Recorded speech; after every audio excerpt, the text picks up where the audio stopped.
This is AHMED for Rafael TV in association with MTK Global, joined by Rafael in Las Vegas. I think it was a couple of weeks ago I was joined here by you for Canelo Kovalev.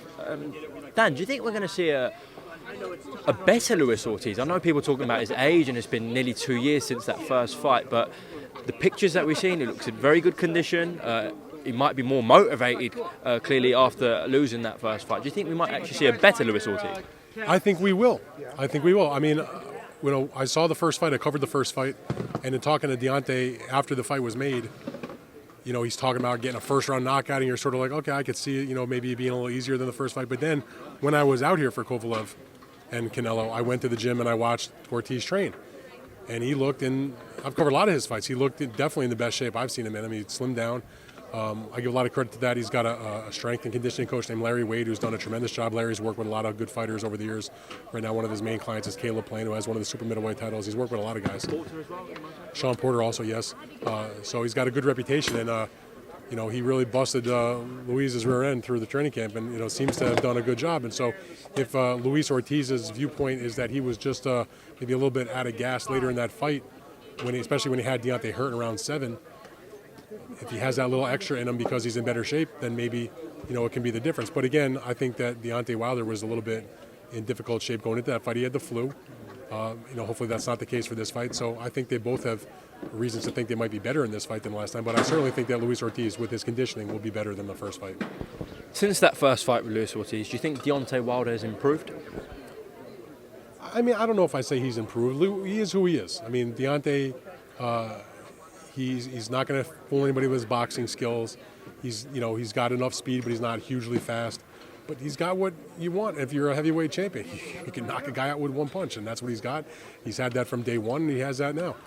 So I can't say he's improved. He hasn't regressed. I mean, he's not like he's over the hill or anything like that. He's still arguably the best heavyweight in boxing, and I think he'll just be that way again when he sees Luis Ortiz on Saturday.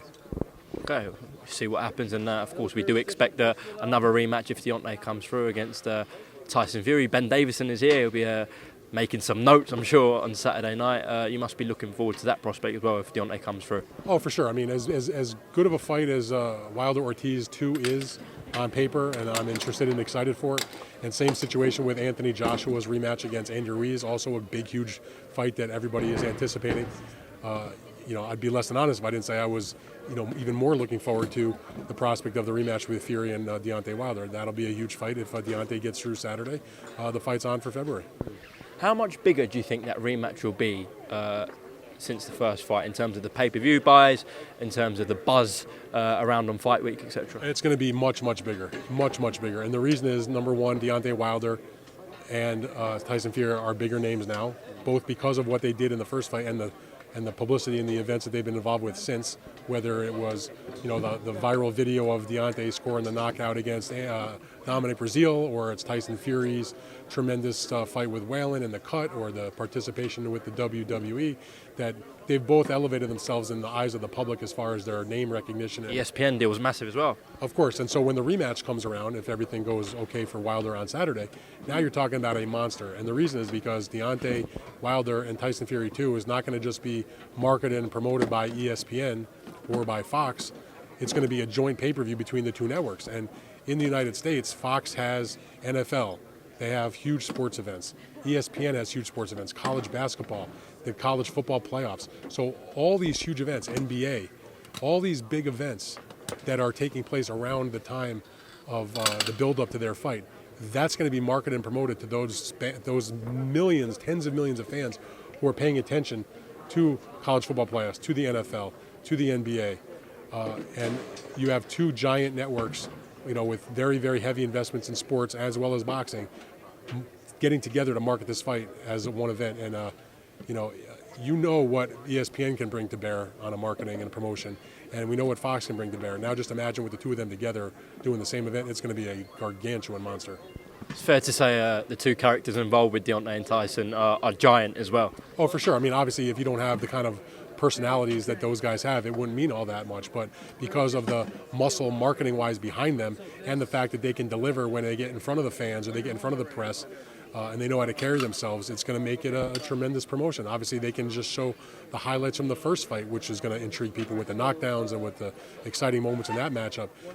The rematch is pay-per-view wise, in this era, is probably the biggest pay-per-view that can be made right now. Deontay, of course, has fought previously on Showtime many times. Now, we saw HBO leave boxing. Where do you think Showtime are? Because this is on now Fox pay-per-view.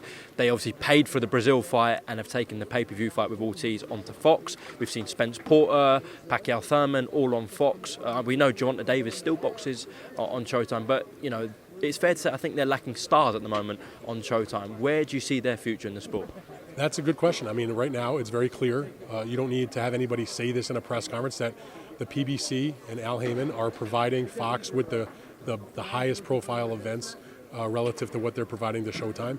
And that's taken a toll on Showtime, in my opinion, and the quality of the fights that they've been able to show. They've had far fewer events at the top level this year in terms of Showtime Championship boxing than they've had in other years. But I wouldn't count them out. I mean, they're resilient. They've been in the business for 40-ish years or 35 plus years. But you have to have the athletes and the events and the matchups to get that audience. And so I'm not sure where they're going to come from right now. And the main reason is because not for a lack of effort on their part or a lack of even dollars available. It's that the top fights, if your partner is PBC and they're only giving you the second tier type of fights, you're not going to make a deal with Top Rank, another big giant provider, because they have an exclusive deal with ESPN.